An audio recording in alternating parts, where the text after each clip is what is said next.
Ever since my experience with black-eyed children and learning that my father had had a similar experience, I've been sporadically pursuing information on black-eyed children, reading weird stories and asking people I know if they have had any stories to tell. The answer is almost always no, and I don't think I ever expected it to be yes. I'm just surprised this is even a thing. I mean, black-eyed children? Is this a Wikipedia page? I had no clue that this kind of story is a more than once occurrence, and that there are patterns to these experiences. In any case, I would not be writing if I didn't have some sort of strange new tale to tell. And this time it comes straight from my Aunt Polly. My aunt lives alone. She once had a son with a man she was not married to, but he died months after being born. Polly lives by herself up in a hill tucked in the trees. I've been to her house lots of times. Because she lives so close, I'm sure she gets lonely, so I see her from time to time. Polly always struck me as kind of odd, which is totally fine. She talks to her pet cat a lot, watches weird TV shows, and she talks sometimes about how she goes to see mystics and fortune tellers. But I figure she does this out of boredom. She's in her 40s and probably has to make up her own fun. Recently, we invited her to go to dinner because I'm going back to college soon. I hadn't seen her in a while, not since before my own weird little incident, and while eating, I considered bringing it up. I knew it would be weird, but I was interested to see if Polly had ever dealt with anything like that in her life. And it wasn't out of the question. My dad had a run-in with black-eyed children after all. Something weird happened to me recently, I said. My mom, who also knows about what happened, and my dad gave me looks, like they were unsure if this was the kind of thing they wanted to be discussing at dinner. They both knew what I was getting at. I told Aunt Polly the whole story, and she just silently sat through all of it. She just chewed thoughtfully. I still don't even know what was with that kid, I finished. That's certainly pretty spooky, she remarked. And that seemed like the end of that. But she appeared a little bit estranged. And after dinner, she told me her story. Mom went to do the dishes, Dad went upstairs to do work stuff on the computer, and I sat with Polly to watch TV. I have a story just like that, she said. I looked over to where she was sitting and realized she wasn't paying any attention to Jeopardy. She was looking at me and had been for who knows how long. You do? I said. Yes, it happened a while ago, she said. I never really told anybody because I didn't know what to make of it.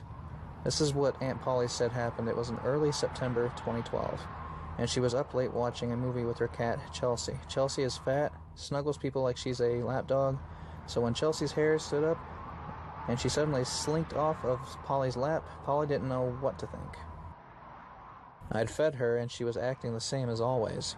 She just got up and left all of a sudden, looking like I'd offended her or something. Polly remained on the couch for several minutes until she heard meowing coming from the laundry room. She found Chelsea wedged in between the washer and the dryer, shaking miserably and refusing to come out. Polly was reaching in between the gap to try and fetch Chelsea when there was several knocks at the door. Halloween was a couple of nights before, so I thought maybe it was a few people trick-or-treating. I don't know.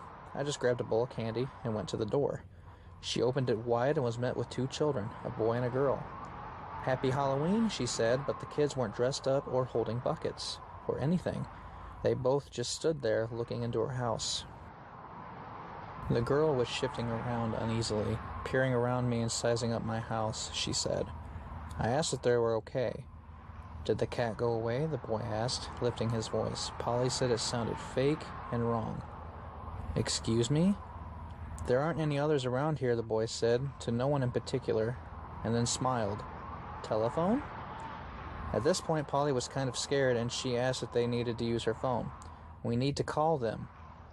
Polly was about to go inside and call somebody when the girl, who still hadn't spoken a word, tugged at her pants. She stood to her level and spoke quietly into her ear. She sounded absolutely terrified. We need to get inside, Polly. Polly froze. The young boy turned to stare into her eyes and grin unrealistically and almost unnaturally. Polly said his eyes were undoubtedly completely black. Polly stood and went inside and shut the door very quickly. She locked it up and secured the rest of the house as pounding sounded from her foyer. Someone was frantically drumming on her door and yelling, but Polly said the voice was neither the girls nor the boys. She called the cops, who arrived almost half an hour later. All they found were footprints that led to the forest behind Polly's home, and they chalked it up to freak occurrence and said they'd check with people in the neighborhood. With any local missing children's reports, nothing turned up.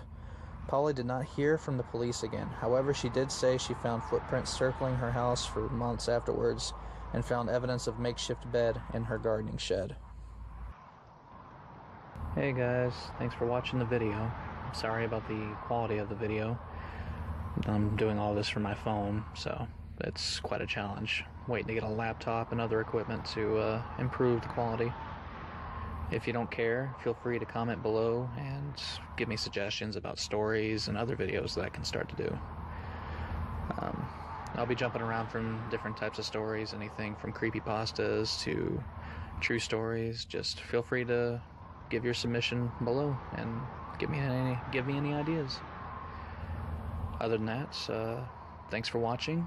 Don't forget to hit that like and subscribe, and remember, enjoy the darkness.